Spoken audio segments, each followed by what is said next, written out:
Halo teman-teman semua, kenalin aku Damelia and welcome to my YouTube channel Cerdas Bersama Damelia. Sekarang kita akan belajar mengenai fungsi komposisi atau fungsi bersusun. Apa itu fungsi komposisi atau fungsi bersusun? Nah, saya akan menjelaskan ya melalui ilustrasi yang di depan mata kalian ini. Ini adalah mahasiswa-mahasiswa yang sedang kuliah, di mana kuliahnya itu sesuai dengan jurusan masing-masing. Ada yang jurusannya sebagai jurnalis, bla bla bla. Nah, sesuai dengan jurusannya, dia juga memakai pakaian yang sesuai, gitu kan?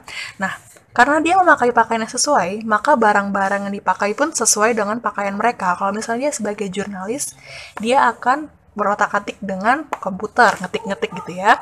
Kalau misalnya dia sebagai tentara, pasti dia orangnya nge-fight gitu ya, sering-sering berpetualang, oke? Dan sebagainya. Misalnya, ini kita masukkan ke dalam himpunan yang kita beri nama himpunannya yaitu A, ya, ini A, dan baju-bajunya kita beri himpunan yang kita namakan dengan himpunan B, dan barang-barangnya kita kasih himpunan yang kita beri namanya yaitu C. Maka terjadilah relasi dari himpunan A menuju himpunan B yang kita namakan dengan fungsi F. Lalu, himpunan B dan himpunan C juga terjadi relasi yang kita namakan dengan himpunan G.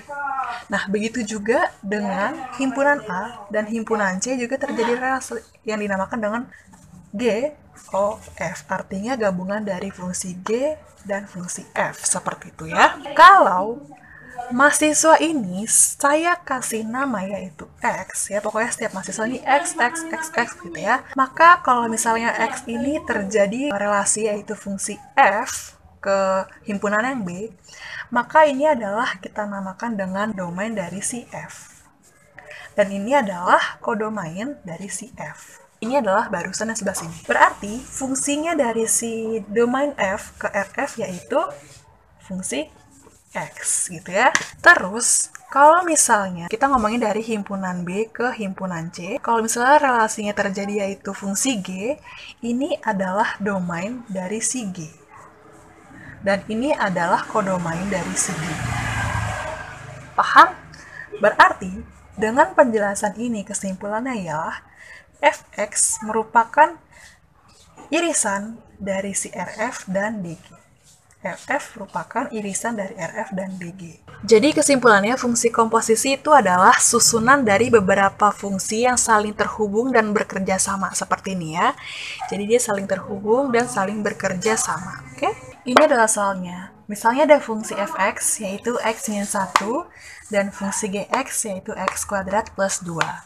Ditanya berapakah fungsi GOF dan berapakah fungsi FOG. Nah, ini kan sama-sama GOF FOG. Apakah hasilnya sama? Oke, kita buktikan di sini. Jawab. Yang A dulu. Fungsi GOF itu sama aja kayak fungsi G yang di dalamnya yaitu Fx. Seperti itu.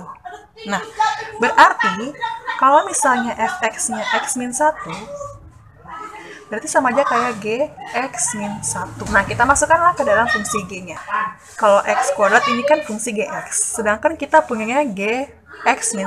Maka x-1 kuadrat plus 2. Oke? Sorry di sini agak rame ada mama rempong. Lanjut yang B ya.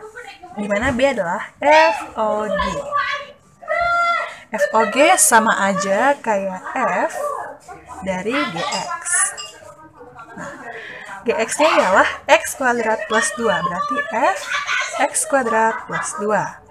Nah, F-nya sendiri ialah x-1, berarti lanjutannya ialah x kuadrat plus 2 min 1. Ini adalah hasil FOG. Nah, dengan hasil yang kita dapatkan, kita bisa lihat bahwa GOF itu menghasilkan nilai x-1 kuadrat plus 2, sedangkan FOG itu menghasilkan nilai x kuadrat plus 2 min 1. Berarti kesimpulannya bisa kita ambil dari materi kali ini ialah bahwa GOF itu tidak sama dengan FOG. Oke?